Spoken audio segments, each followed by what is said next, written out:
Nice touch. Congratulations to Steve Bisciotti and the Ravens. They honored the 1958 Colts at the Browns game on Sunday.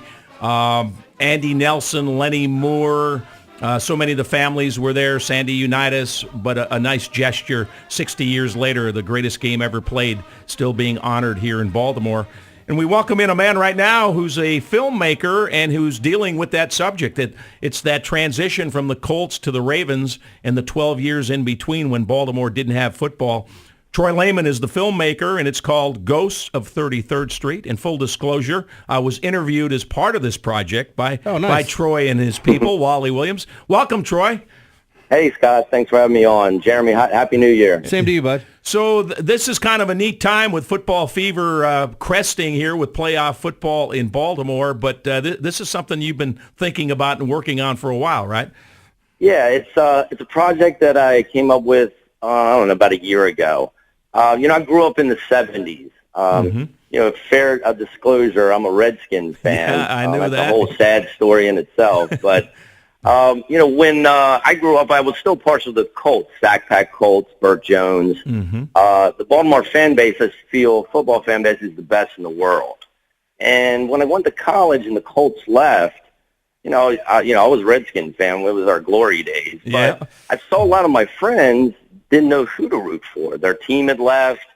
The Redskins were kind of getting shoved down their throat. They weren't going to root for the Steelers so they didn't know what to do. So I always felt sorry for them, and I felt that 12-year purgatory period from 84 to 96 would be a fascinating story to look at. So we started filming about 2 or 3 months ago, called it Ghosts of 33rd Street, and we've had some amazing interviews already. I think that some of the things that come out in the film, people will be surprised about. Yeah, what did you find out? Because you knew it from a distance, right? You grew up on the Eastern Shore, and you knew about the Colts, and then the Ravens come in '96. Just digging around a little bit, what surprised you with this project? Well, Scott, as you well know, back when the Colts left, nobody thought they would leave until they actually left. And then basically everybody tagged it on Irsay, who was a nightmare.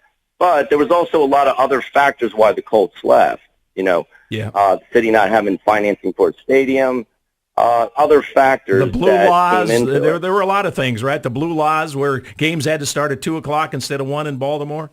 Right, exactly. And, I've got Wally Williams attached to it, who's a former Raven. We did a lot of digging, and, it was like other things why they left. But, what the passion of the fans, there's 3 things I want to try to get out of the film. One, that 12-year period, the angst, the hope, the drama of losing the team and finally getting the Ravens to come here. That's a fascinating story in itself. But I also want to give a lot of love out to the old Baltimore Colts. Some of the most passionate interviews we've had so far are from people like Bruce Laird and Rick Volk, who, they're Baltimore people. They're Baltimore football people, and they're not Indianapolis Colts. No. So, a millennial fan, a Raven fan right now, who's a great fan. As time keeps churning on, I want them to realize that that's their football history. It would be really easy if the Ravens were named the Colts, and then it would be, pretty streamlined. But the Baltimore Colts are the Ravens' football legacy.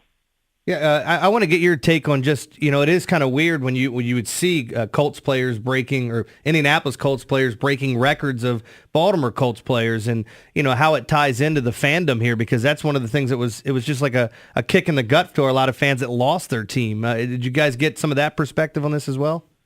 Yes, there was one of the aspects we're going to do is when the Ravens come here. When the Ravens first came here, guys, it went really fast. We're going to try to slow that process down about how they got the name, how we're going to actually interview some of the Cleveland Browns. If you remember, Modell announced he was coming to Baltimore around Halloween of that year. So a lot of the Ravens coming in the first year had to deal with like the angry Cleveland fans coming into a new city. was a little bit of an awkward situation. Yeah, So, they also came to a team that didn't have a uniform or a name, right? They wore those. Right. I remember that first training camp, they wore those all whites in mini camp. It was like, what the heck?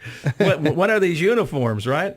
Right, Ogden with the little hat on an NFL draft day. Yeah. All of it. And Wally's really good at that. He was one of the original Ravens. Sure. He's got a lot of inside information, a lot of really fascinating stories about when the Ravens first got here.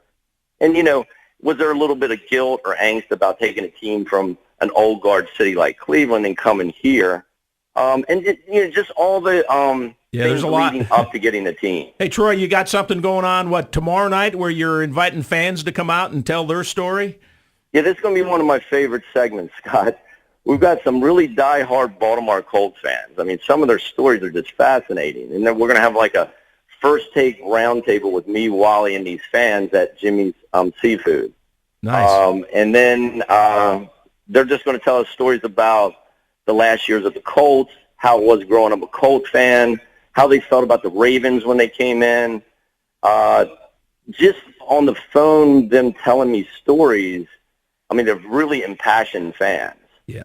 So we're looking at that, but one of the things I'm looking for is I'm really fascinated by someone who was born maybe 70 to 75 that literally grew up with no football team here. That's my partner, Jeremy. Yeah. He became a Peyton Manning fan because Baltimore didn't have a team.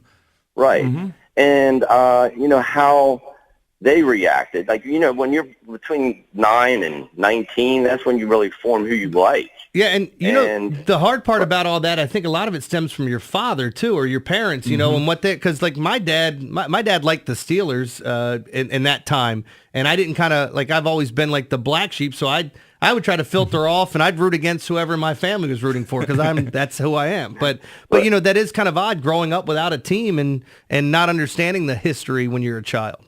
Right, and a lot of people are true Baltimore people. Because the Redskins, if you remember, and I'm a Redskin fan, they were being shoved down the beltway at you guys. Oh, yeah. On the television. Here's the Redskins. Yeah. And my friends, they just would not go that way with it. They just said no. And, you had the USFL team, the Stallions, such like that. Well, that was football light to a lot of people. And when the Ravens came here, I always think that Baltimore people love the Ravens a little bit more than other people like their teams because they had to wait for them for so long. Yeah, and it took a while, but I think what helped with that too, Troy, was the fact that Johnny Unitas stood on the sidelines at Raven games, and Tom Matty was in the booth with me, and Lenny Moore was involved and around the team a lot. And I think a lot of the older fans said, well, wait a minute, if Lenny and Tom and guys like that can be involved, maybe that's my team too. It took a while, especially for the older people. And the Ravens have done a really good job, I feel, in embracing them. Yes, they have. But, like a fan that's 25 years old that's a Raven fan, and then you see these old Colts, like, what are the Indianapolis Colts doing here? A big part of the documentary will be how you feel about going to this San Diego game on Sunday. Back in 1975, your dad or, your granddad or whoever felt the same way about the Colts. It was the exact same thing. Yeah. Yeah. So what's the time frame on the project? When do you hope to have it wrapped up? Well, we're rolling pretty good right now. We've got some really good interviews this month. The bulk of it's going to be done in January and February. I think we'll probably wrap up and get in post-production by the end of February. Okay, great. And then, maybe get it out sometime in the spring. I think it's going to resonate, guys, with not only the Baltimore base, but any sports fan from any city that had a team ripped out from them. The Sonics in Seattle or the Raiders from everywhere. Yeah, right. No, there's there's enough of that to go around. It changes the psyche of a city, the economics of a city, and something like the Baltimore Colts not letting them get lost in the midst of time. Right. So- Well, Troy, good stuff. And by the Yeah. way, you can go to facebook.com/ghosts of 33rd Street or go to bulletpoint.com, spelled like Steve McQueen's Bullet movie. It's my favorite actor. That's why I got it that way. There you go. So obviously with I the like IT. that, Scott. Not many people pick that up. Yeah, Jeremy doesn't miss anything when it comes to movies. Yeah, That's great. Troy, good luck with the project. Anxious to see it, and Happy New Yeah, Year. by the to you. way, hey, everybody, Scott his interview was one of the best. He knows everything, so he'll You be hang around long enough, you see a couple things, right, Troy? right. So Be good. Thanks for having me on, guys. You And we'll bet. keep you updated on how it's going. All Awesome. right, Happy New Year to you. That's Again- Troy Lowman. And again, the documentary is entitled Ghosts of 33rd Street. Sounds like it'll be out in the spring. Yeah, you can go to the website bulletpoint.com.